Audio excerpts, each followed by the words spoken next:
A continuación, Noticiero Telesucesos. Clasificación A. Apto para todo público. Un noticiero pensado para usted porque se lo merece. Nos acercamos a la realidad desde diferentes perspectivas. Noticiero Telesucesos.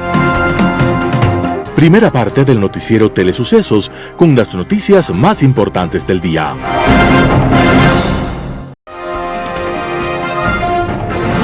Un día como hoy. En una noche de teatro en París, se presentaba una obra en la que el personaje creía sufrir de todos los males. En un momento, el actor empezó a sentirse mal y algunos espectadores pensaron que aquello era parte de la actuación. El actor se desplomó. Fue atendido en forma inmediata, pero murió enseguida. La obra se llamaba El enfermo imaginario, pero la muerte había sido real. Y casualmente, el actor era también el autor de la obra. Su nombre era Juan Bautista Poquelin, conocido universalmente como Molière. Molière vestía en el momento de su última actuación un vistoso traje amarillo. Desde entonces, los actores no llevan vestuario de ese color porque lo consideran de mala suerte. Pero más allá de su muerte teñida por la anécdota, a Molière hay que recordarlo como el más grande escritor del teatro francés de su tiempo. Y hay que recordarlo como el gran crítico que puso en su lugar a los hipócritas y santurrones, a los practicantes de la doble moral, en obras clásicas como El avaro o Tartufo, y que le merecieron la persecución clerical de su tiempo. Molière. Él fue el gran autor y gran actor que murió en la presentación de su propia obra. Pero hoy lo recordamos porque había nacido un 15 de enero de 1622. Y sus obras llenas de agudo humor y de crítico talento son inmortales. Las principales noticias del día.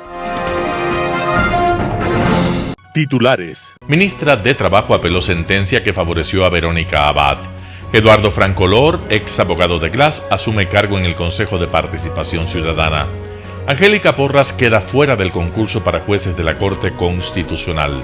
En el segmento de opinión, nuevo Consejo de la Judicatura. Los editoriales serán de Rafael Ollarte. Seguimos con la misma Constitución. Santiago Basabe, Novoa y la competencia electoral. Noticias del día. Ministra de Trabajo apeló sentencia que favoreció a Verónica Abad. Alexis García, coordinador de asesoría jurídica del Ministerio del Trabajo, ingresó el 13 de enero el recurso de apelación de la ministra Ivonne Núñez en el sistema automático de trámite judicial ecuatoriano contra la sentencia emitida por la jueza Nubia Vera de la Unidad Judicial de la Familia, Mujer, Niñez y Adolescencia, que otorgó una acción de protección a la vicepresidenta Verónica Abad. En el documento de 47 páginas, la ministra solicita la nulidad de la resolución argumentando irregularidades procesales y el exceso en las medidas ordenadas. Entre los principales puntos de la apelación, Núñez señala que la sentencia escrita incluye medidas que no fueron anunciadas en audiencia oral, como la exigencia de ofrecer disculpas públicas en cadena nacional, la colocación de una placa conmemorativa en el Ministerio del Trabajo y notificaciones dirigidas a diversas autoridades de alto rango. Además, Núñez cuestiona la vulneración al derecho a la defensa previsto en el artículo 76 de la Constitución al considerar que la jueza no actuó de manera imparcial. También alega la existencia de cosa juzgada, pues previamente se resolvió que el Ministerio del Trabajo tiene competencia para llevar adelante un sumario administrativo relacionado con este caso. En su recurso, Núñez solicita al tribunal que revoque la sentencia y declare improcedente la acción de protección.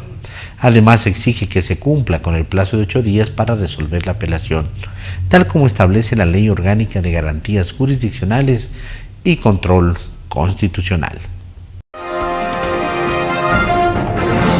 Eduardo Francolor, ex abogado de Jorge Glass, asume cargo en el Consejo de Participación Ciudadana.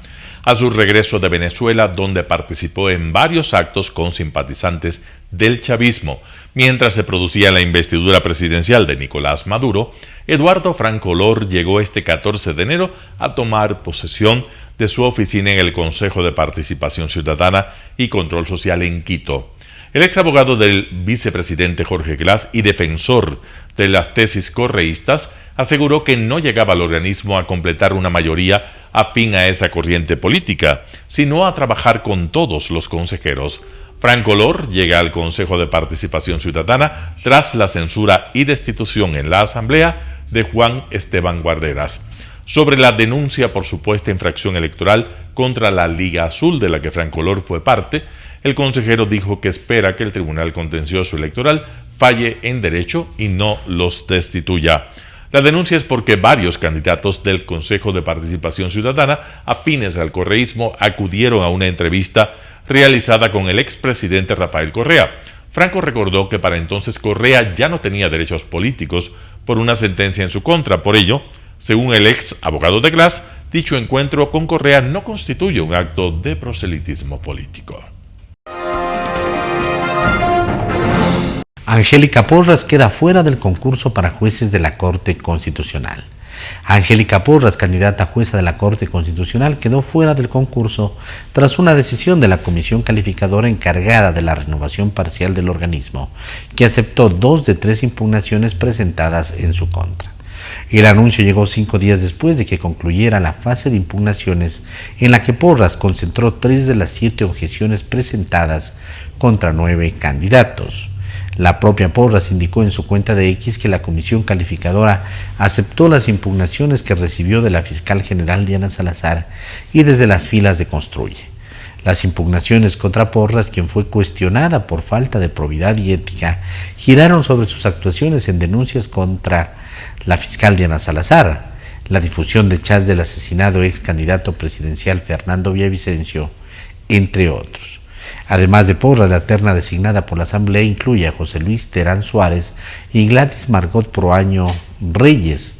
6 candidatos más provienen de ternas del Ejecutivo y de la Función de Transparencia. En el caso de las candidatas Pamela Aguirre Castro y Claudia Salgado, siguen en el concurso, al igual que las otras opciones, pues la comisión rechazó las impugnaciones presentadas en su contra. Entrevista del día. En Radio Suceso estuvo Andrea Endara, politóloga, habló e hizo un análisis del debate vicepresidencial. Escuchemos lo que dijo.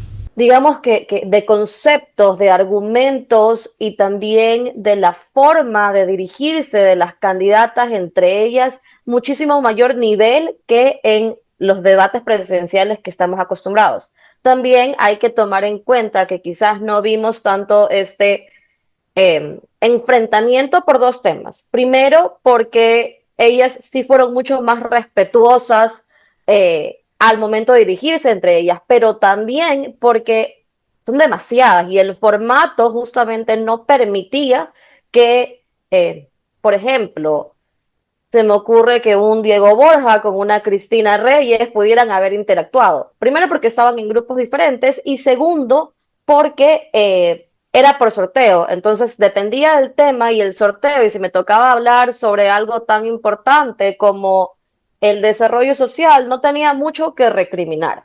Entonces, eso también ayudó a elevar un poco el debate y, bueno, la conversación, más allá que un debate, diría yo. Lo que sí habría que llamar la atención a la organización, y esto como al ser el primero, pues poco a poco va a ir mejorando, es que empezó súper tarde.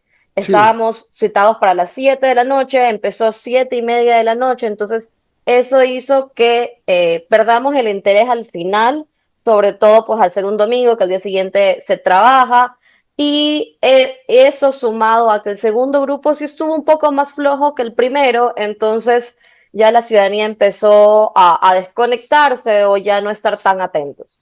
Ahora, también hubo una demora muy larga entre el final del primer bloque y el inicio del segundo bloque. Si no me equivoco, pasaron casi 30 minutos para que inicie el segundo bloque. Pero bueno, la pregunta es, ¿quién ganó el debate? Yo no diría que hay ganadoras o ganador, pero sí hay grandes sorpresas y personas que destacaron. La que más destacó y fue una sorpresa para mí particularmente fue Verónica Silva del Partido Socialista.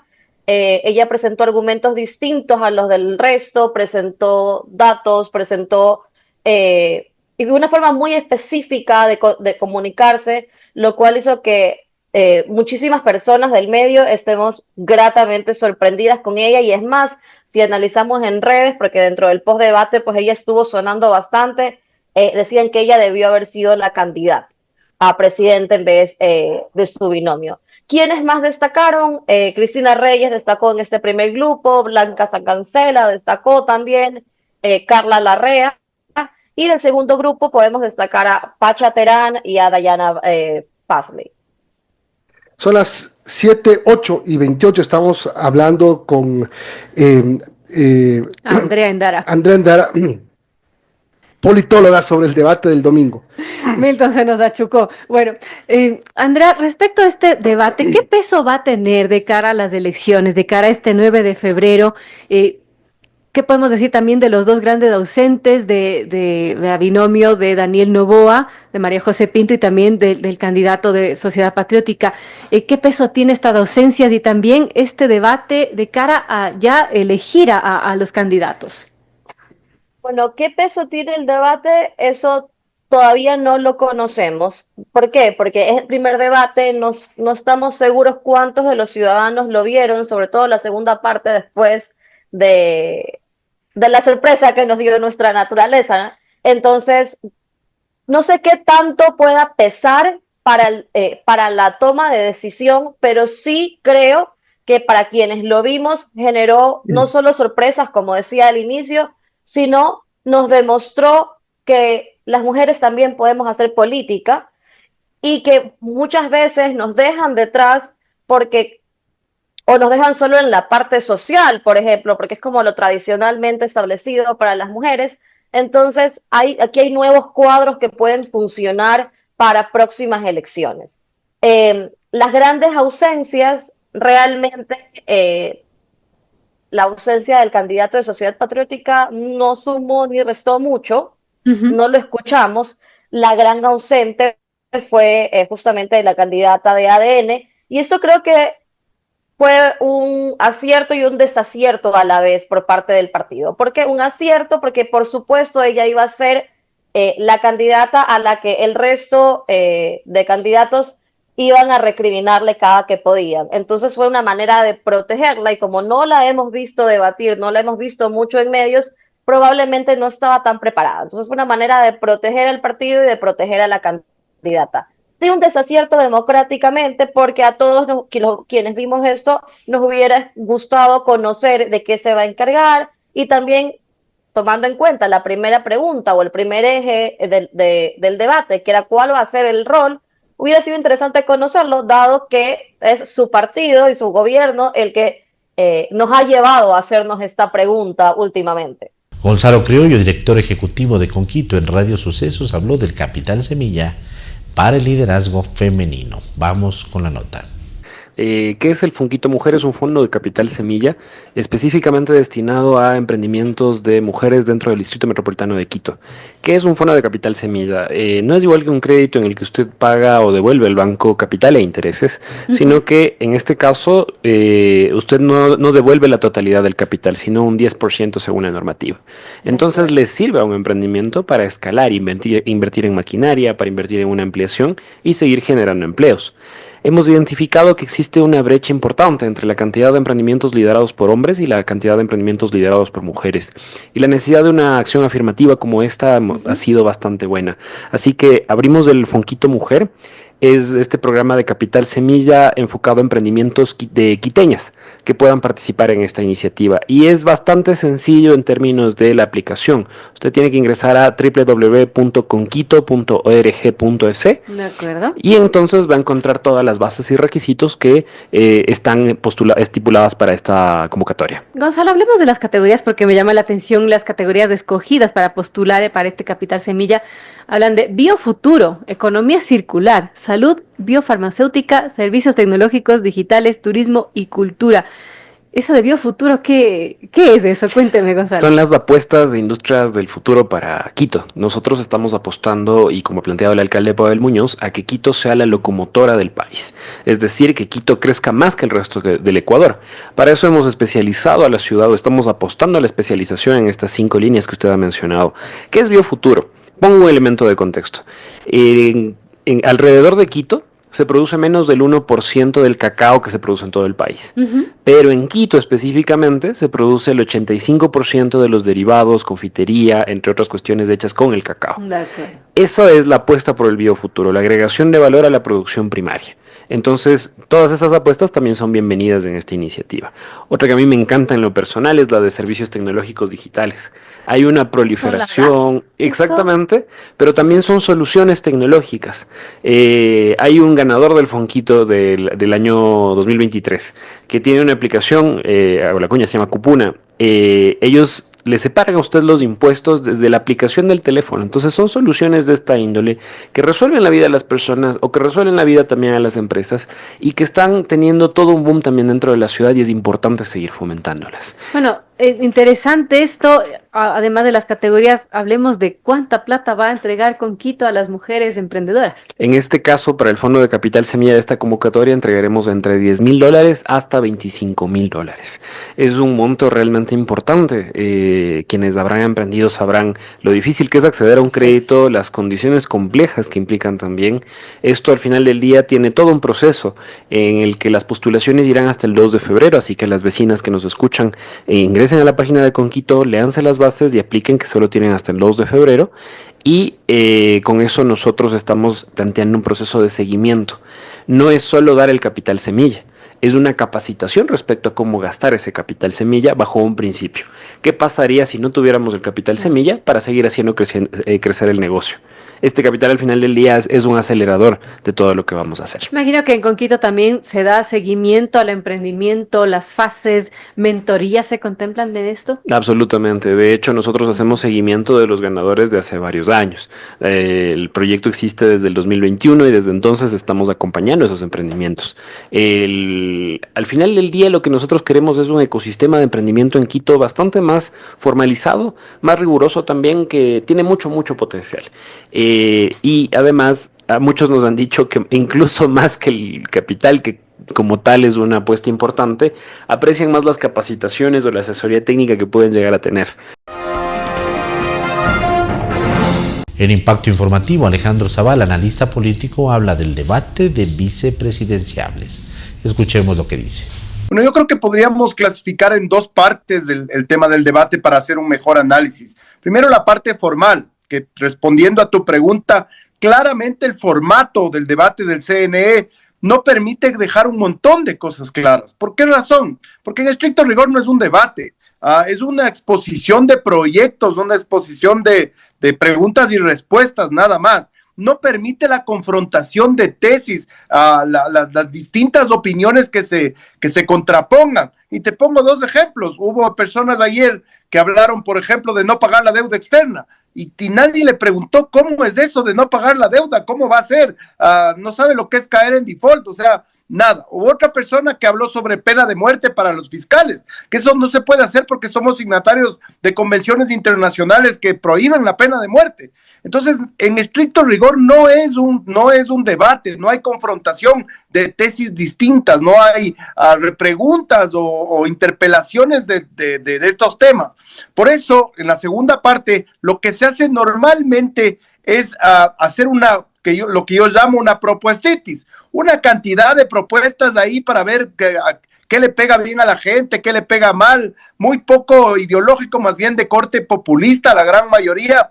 Creo que salvo el encuadre ideológico que hizo Carla Larrea, hablando, por ejemplo, del sector privado, de la flexibilización laboral, de un montón de cosas más bien de corte liberal, y la candidata Silva, lo propio, pero del lado izquierdo de la ideología, hablando de temas estrictamente que tienen que ver con la izquierda, el resto de candidatos... Eso de llevar la vicepresidencia a Riobamba. A Riobamba, sí, pero yo lo que creo es que fueron las únicas dos que encuadraron ideológicamente. El resto lo que hicieron fue repetir sus propuestas rápidamente y apuntalar la candidatura del candidato a la presidencia, nada más.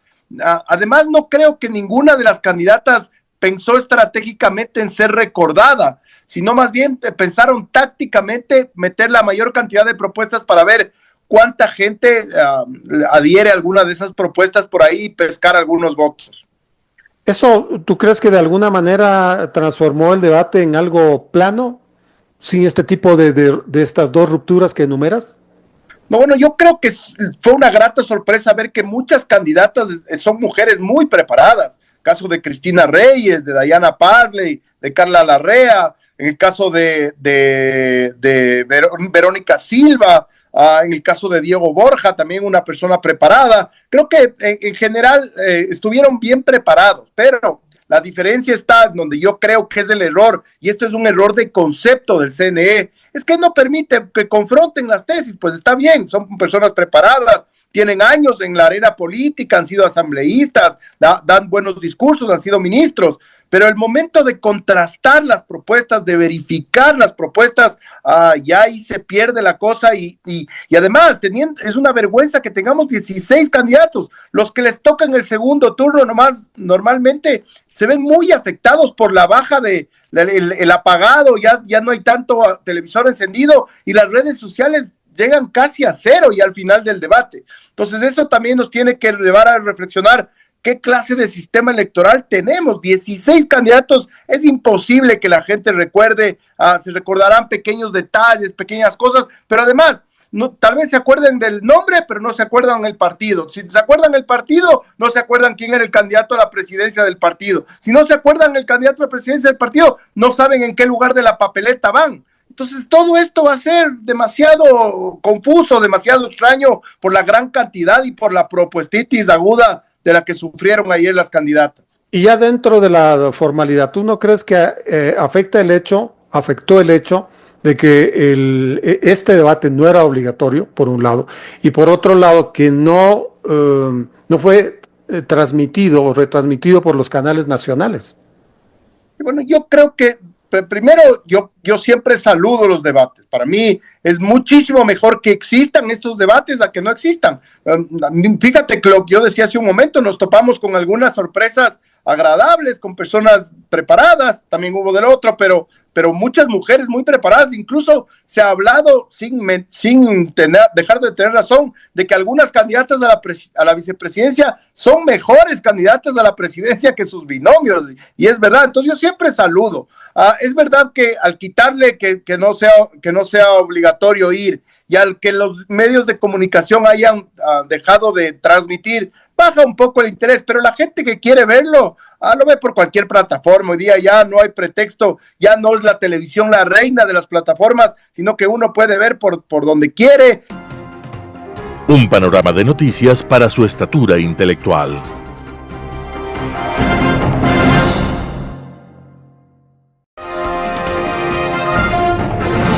Opinión.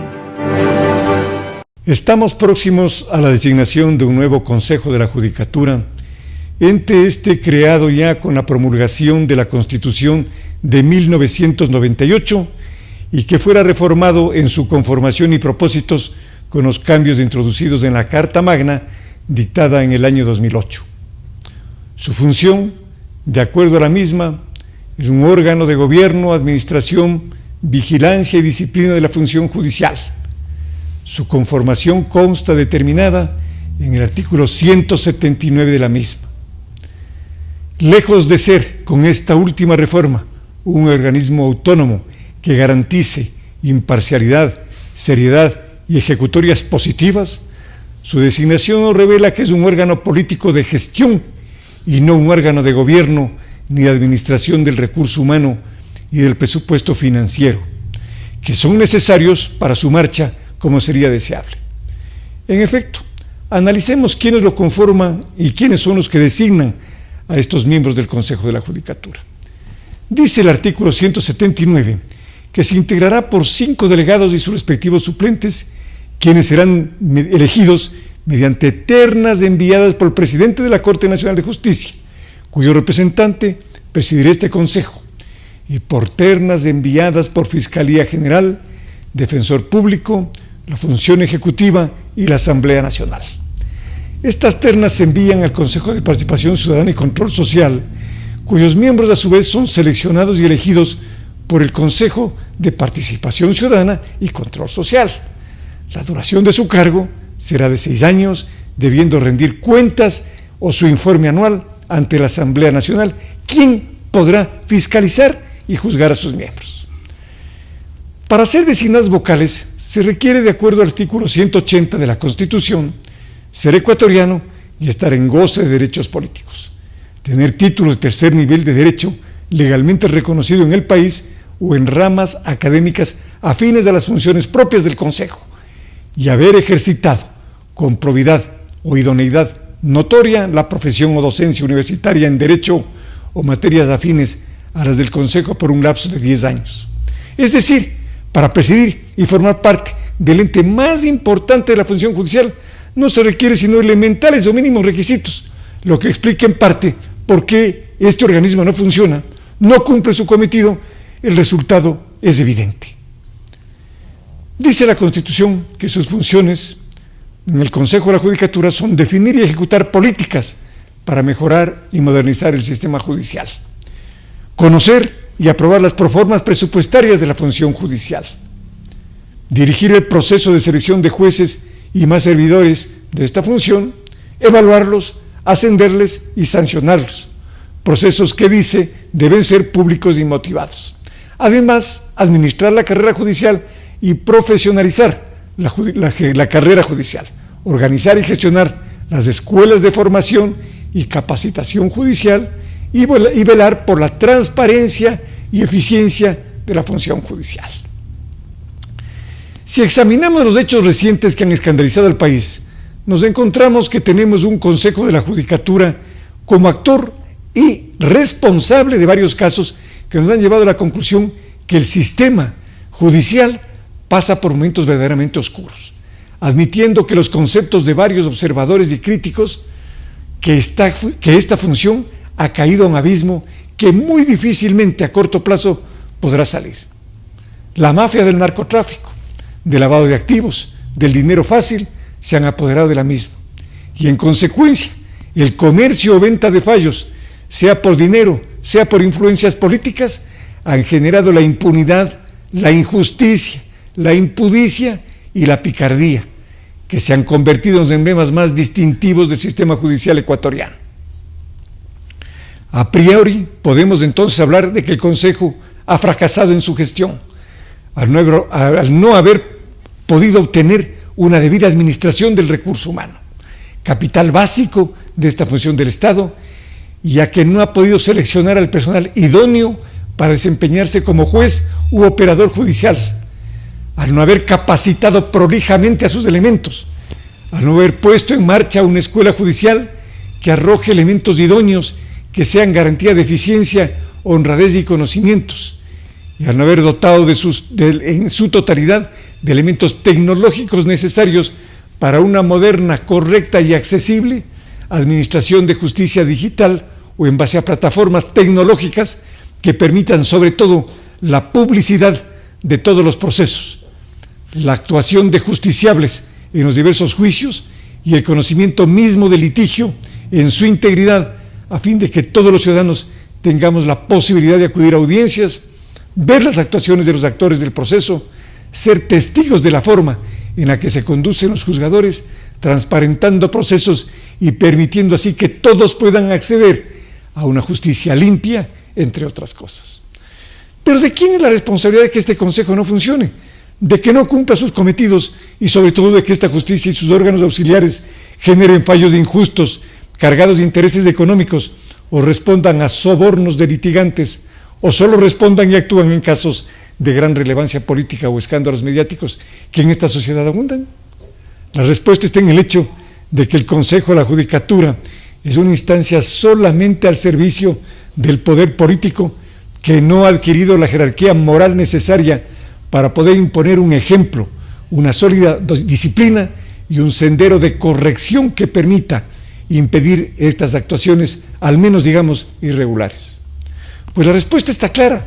Si al menos 2 o 3 de sus miembros provienen de sectores políticos, si además deben rendir cuentas a la Asamblea Nacional, la misma que tiene la capacidad de sancionarles y destituirles, sus miembros se dedican al comercio de la administración de justicia. Y son, si no agentes, comerciantes de fallos, puestos y privilegios que se puedan alcanzar por y a través del sistema. Podemos creer que estas funciones del Estado, como el Ejecutivo y la Asamblea Nacional, pueden enviar ternas de personas capaces, idóneas, independientes, probas y con suficiente experiencia en la materia como sus delegados? Creo que es imposible. Pues como miembros, en las ternas llegan afiliados a partidos del gobernante o de quien tiene mayoría en la asamblea, o por efectos de negociaciones entre bancadas que determinan un producto de esta coyuntura política. Si no en otros casos, son designados en las ternas empleados dependientes de estos, por lo que los candidatos o los elegibles son en su mayoría mediocres, sin mérito alguno, pero eso sí que están dispuestos a llegar a la judicatura adentelladas, sea como sea, para recuperar sus inversiones o para cumplir los propósitos de quienes allí les nominan, que, como se ha visto y demostrado, responden en su mayoría al crimen organizado en muchas ocasiones. Por eso, en las ternas de rigor aparecen luego de los primeros postulados solemnes desconocidos, determinados casi siempre por los primeros de las ternas para que les acompasen, pero que no les quiten ni protagonismo ni la oportunidad de llegar al Consejo. ¿Qué se puede esperar de los demás designados en las ternas de las demás fuentes de las que provienen? Si la Defensoría Pública es por poco un aborto del Consejo de Participación Ciudadana y por ende es otro organismo político por excelencia. La Fiscalía no tiene elementos en sus filas dignos de ser elegidos, más allá de la notable y valiente gestión de su titular. Y el presidente de la Corte Nacional no es sino un sujeto político, producto de la coyuntura en la que la Corte Nacional está formada casi en su totalidad, como hemos dicho, por personal poco capacitado, indebidamente elegido y con muy pocas posibilidades de que su producto o elegido sea o tenga méritos para presidir el Consejo de la Judicatura. Podemos añadir otro insumo también de suprema importancia, que la coyuntura notariamente ha de componer este oscuro esquema que es explicativo del fracaso del sistema judicial y en particular del Consejo de la Judicatura. Y es del hecho de que en las distintas ternas que se designan son examinadas en un proceso que se llama público, de escrutinio, con veeduría y posibilidades de impugnación ciudadana. ¿Quiénes están entonces con la varita mágica que define quién debe cumplir con esta importante función? 7 miembros de un colegiado, estructurado científicamente para ser los que instrumenten el deseo o voluntad de los partidos políticos en su mayoría. ¿Qué pueden saber estos notables de cualidades, capacidades, idoneidad, experiencia de las personas de elegir? La respuesta es lógica, nada. No pueden elegir a las personas más capaces profesionalmente, sino a quienes más tarde sean los que garanticen la sumisión y que puedan ofrecer a sus electores lo que ellos pretenden.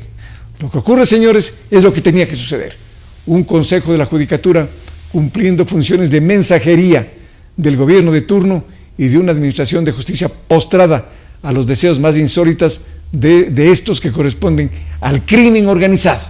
Así llegan a estas funciones personas en su mayoría sin nombre, sin una trayectoria que sirva de ejemplo y norte de buen comportamiento, sin capacidades morales ni éticas para imponer sanciones a los operadores de justicia que sentencian las causas. Como resultado, estos miembros elegidos para el Consejo de la Judicatura tienen en su haber a diversos jueces en todas las instancias, ante quienes con su mal ejemplo no tienen autoridad disciplinaria. Así entendemos cómo existen jueces que, pese a ejecutorias notablemente ilegales, parcializadas y corruptas, no son removidas de sus cargos, por más quejas o denuncias que se presenten. Jueces estos, en especial de primer nivel, que venden sus fallos o comparten sus ganancias con sus superiores a cambio de que no se sancionen sus frecuentes errores inexcusables. Sus fallos de las acciones de protección que caen misteriosamente en cantones remotos o ante jueces impolutos que ríen entre la ciudadanía su sinvergüencería, mientras se respaldan en las sólidas alcancías que abrazan en poco tiempo por la gestión a las que han sido designados. Hemos públicamente comentado y denunciado cómo se venden judicaturas y se cambian sanciones por errores inexcusables, por valores al parecer indetectables, pero fácilmente entendibles. Sabemos cómo se venden notarías, cómo se mantienen notarios por varias décadas de gestión sin permitir la alternancia y una mejor y más barata o accesible prestación de servicios. Pero estas denuncias no tienen ni podrán tener trascendencia, mientras no existe un verdadero compromiso cívico ciudadano que, fortificado con una decisión sólida de alcanzar un verdadero cambio cualitativo a este sistema, permita la erradicación de estos males. Por lo visto, solo un cambio generacional posibilitará una nueva aurora clara a este sistema corrupto y caduco. Mientras tanto, ¿podemos permitir que siga ocurriendo sin soluciones a esta fecha? Denuncias a ciudadanos, vedurías para denunciar a jueces y funcionarios corruptos, ¿es la solución?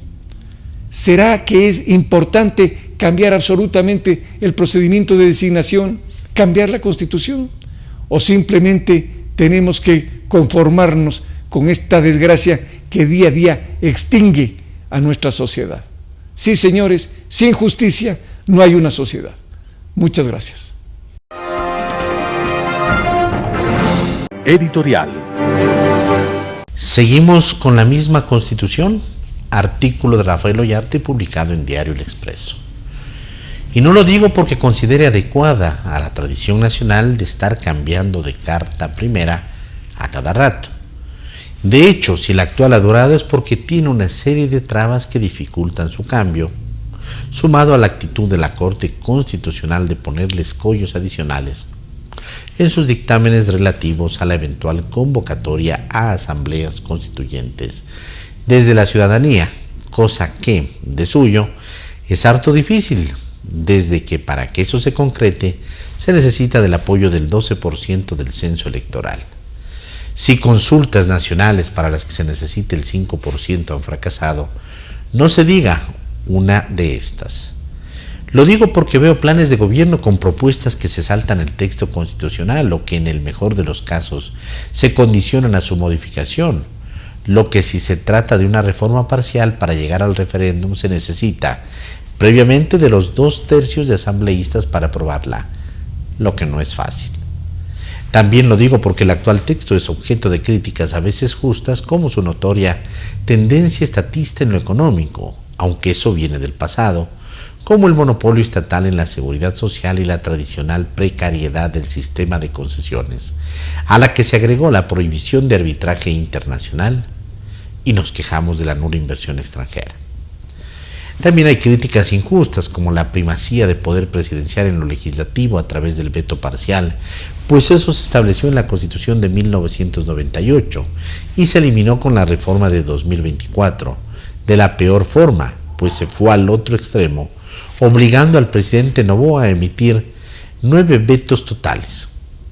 ¿Se podrá seguir así en el próximo periodo? La Constitución del 2008 se creó para consagrar el autoritarismo y la concentración de poder. Para botón de muestra, vea cómo el nombramiento de funcionarios no generó ningún problema a Correa. Contralor, fiscal, procurador, Cortes Nacional y Constitucional, etc., le pertenecían. Ahora, nombrar a cualquier funcionario es todo un drama y por regla general demorado, caro y malo, por lo que a quien la quiere aplicar desde el poder con afán democrático se le cae la estantería encima, aunque la ineptitud también ha ayudado, como un expresidente que se queja de los nombres que él mismo propuso. En fin, mucho se dice de lo malo de la Constitución de Montecristi, pero poco y nada se hace desde el poder para cambiarla. Artículo de Rafael Ollarte publicado en Diario El Expreso. Noboa y la competencia electoral. Santiago Basabe, primicias. Las razones por las que el presidente Noboa tiene que solicitar licencia son esencialmente de naturaleza política. El régimen democrático busca primordialmente que quienes se hagan cargo de la administración del Estado provengan de un proceso electoral en el que se garantice una competencia medianamente equilibrada. Esta característica, la de la competencia electoral, conlleva a que las candidaturas tengan similares recursos para proponer sus plataformas electorales. Como se ve, aunque la democracia no garantiza competencia perfecta, al menos busca que las asimetrías entre unos y otros sean menos escandalosas. Al final, siempre unos candidatos tendrán la ventaja de ser más conocidos, contar con mayores recursos económicos o ser parte de un partido político con niveles elevados de organización y estructura territorial. Si el punto de partida anotado es asumido como baluarte de la democracia liberal, administrar el aparato estatal a la par que aparecer como candidato claramente pone en mayores condiciones de desigualdad a los contendientes y, por tanto, viola el principio fundamental de la competencia electoral. Si este principio está en duda o se cuestiona que quien sube a la tarima investido del poder político de orientar la entrega de bienes y servicios públicos está en ventaja respecto a otros candidatos, entonces no hay mayor espacio para la discusión pública. En ese caso, en la confrontación pura estará la salida al entuerto. No se trata de nombres, de experiencias previas, de ideologías ni de anécdotas. Sin competencia electoral medianamente equilibrada, la democracia entra en riesgo. No hay espacio para medias tintas ni para excepciones. Desafortunadamente, el debate político que debería surgir de la poco democrática actitud del presidente Noboa al evitar que la disputa electoral se verifique bajo similares condiciones, se ha obscurecido por una serie de elementos. Por un lado, está la idea de que el derecho, visto como conjunto de normas de la vida social, está por delante de los valores éticos que orientan las interacciones políticas o de los veloces intercambios que se generan entre oferentes y demandantes en el mercado económico. La prelación dada a lo jurídico por encima de los rasgos básicos del régimen democrático lleva a que las interpretaciones abunden y los acuerdos escaseen. Por otro lado, está el hecho de asumir que la actitud de Noboa de rehusarse a solicitar licencia evita otorgar los espacios que le corresponden a su vicepresidenta, proponer estados de excepción a diestra y siniestra o cualquier otro de los abusos y atropellos que ha cometido en este corto tiempo de ejercicio de la presidencia de la República es excepcional. Pensar lo ocurrido desde esa óptica lleva a la falsa impresión de que el Estado de Derecho ha tenido que, en el pasado, un papel estelar en la vida del país, cuando en realidad nuestra historia republicana va por una vía claramente opuesta. Por ello, una alternativa es observar los injustificables hechos ocurridos durante este gobierno como un referente empírico más del problema estructural que tiene el país. De esa forma, los apasionamientos ideológicos y los intereses políticos específicos dan paso a una discusión más abstracta y desapasionada. En tanto estos dos elementos no sean considerados con mayor detenimiento, el país seguirá desgañitándose en discusiones importantes como los desvaríos de Noboa, pero que no dejan de ser coyunturales. En la medida que sigamos concentrados en mirar lo epidérmico, los problemas de fondo que hacen relación a la falta de acuerdos políticos básicos continuarán presentes y la vida pública sin mayores cambios positivos. En tanto evitemos concentrarnos en las cuestiones estructurales, daremos más espacio para que los que ahora despotrican contra Noboa, pero que fueron sumisos y dóciles ante las arbitrariedades de otros gobiernos, obscurezcan el debate que el país se merece. Santiago Basabe, Primicias. Noticias internacionales. Más de 150 premios Nobel y World Food Prize piden un esfuerzo para evitar una crisis alimentaria. Más de 150 laureados con el Nobel y el Premio Mundial de la Alimentación piden un esfuerzo para evitar una crisis mundial alimentaria e instan a que se tomen medidas para hacer frente a hambrunas. En una carta abierta piden un mayor compromiso con la distribución de alimentos y aseguran que 700 millones de personas padecen inseguridad alimentaria en el mundo. Esta cifra podría aumentar como resultado del cambio climático y el crecimiento demográfico, a menos que se hagan esfuerzos urgentes para producir más y diferentes tipos de alimentos. Sin embargo, a pesar del sombrío panorama, los expertos siguen teniendo la esperanza de que la crisis se pueda evitar si se toman las medidas necesarias, que incluyen un aumento en la financiación de la investigación y el intercambio de información. Además, promueven métodos innovadores como la mejora de la fotosíntesis y el desarrollo de cultivos menos dependientes de fertilizantes químicos para alargar la vida útil de las frutas y verduras.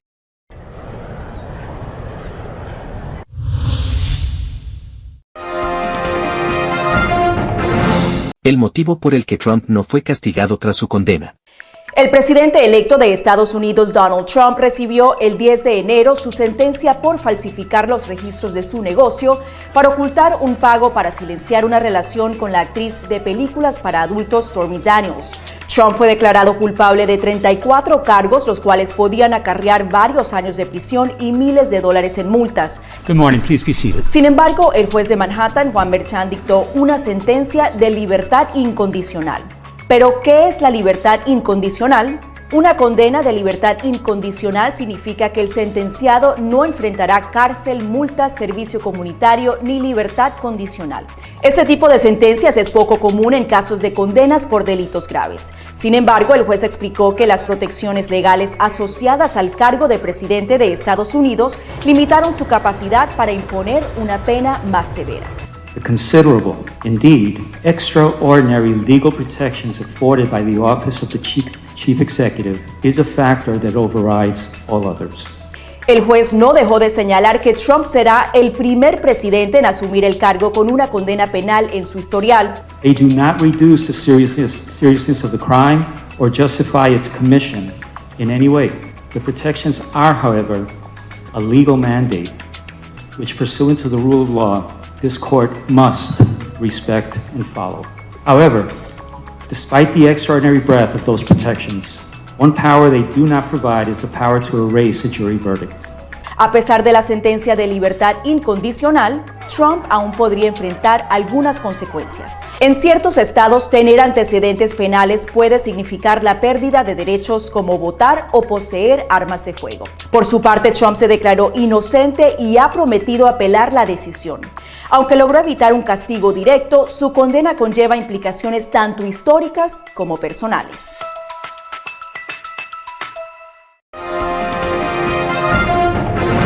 Las nominaciones a los Oscar vuelven a retrasarse por los incendios forestales de California.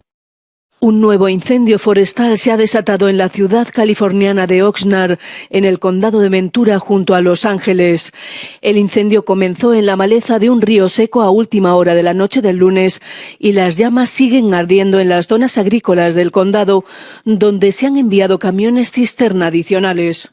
Mientras los bomberos intensifican sus esfuerzos para contener los incendios en Los Ángeles, los pronósticos hablan de la llegada de fuertes vientos en el sur de California que complicarán la situación en las próximas 24 horas, según el Servicio Meteorológico Nacional. El jefe de bomberos del condado de Ventura ha advertido de que los vientos podrían dejar en tierra los aviones de extinción de incendios, aunque no se espera que alcancen la fuerza de huracán como la semana pasada. En solidaridad con los afectados, la Academia del Cine ha pospuesto por segunda vez el anuncio de las nominaciones a los Oscar y cancelado el tradicional almuerzo de los nominados previo a la ceremonia. Las nominaciones se darán a conocer en un formato virtual el 23 de enero.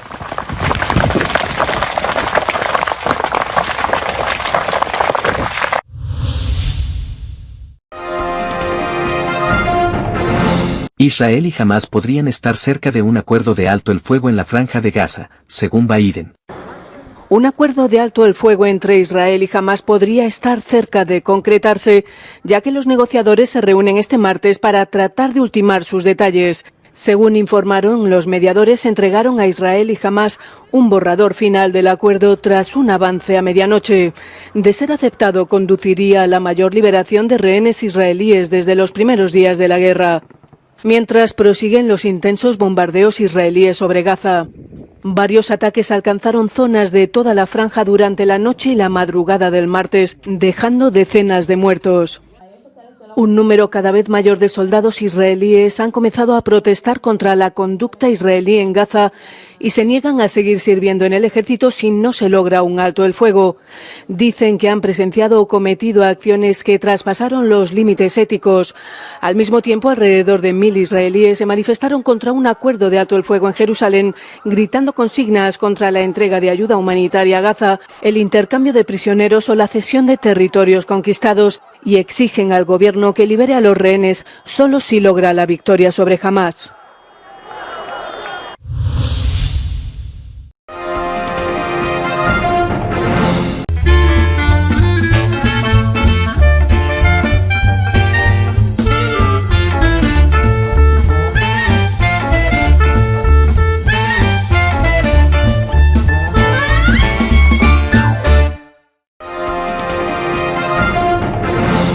Telesucesos Sports.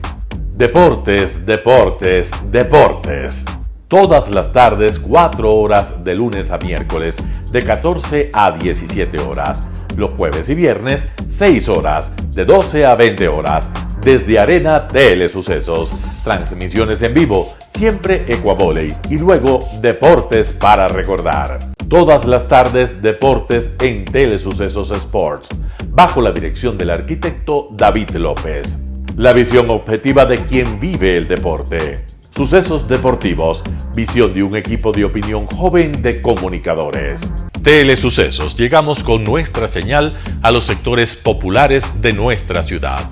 Quienes no tienen televisión por suscripción atenderán nuestra señal sin costo en Canal 29 UHF Telesucesos. Siempre ecuatorianos, resaltamos nuestra identidad. El básquet, esgrima, tenis de mesa, taekwondo, box y muchos deportes más en Telesucesos Sport, sin costo desde la comodidad de su hogar en Telesucesos Canal 29. Arena Telesucesos es una importante y funcional edificación cubierta dispuesta para la práctica y desarrollo de eventos del Ecuavoley.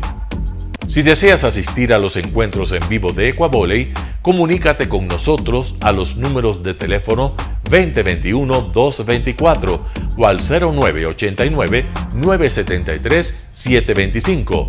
Ven con tu familia y amigos a vivir la emoción del Ecuavoley.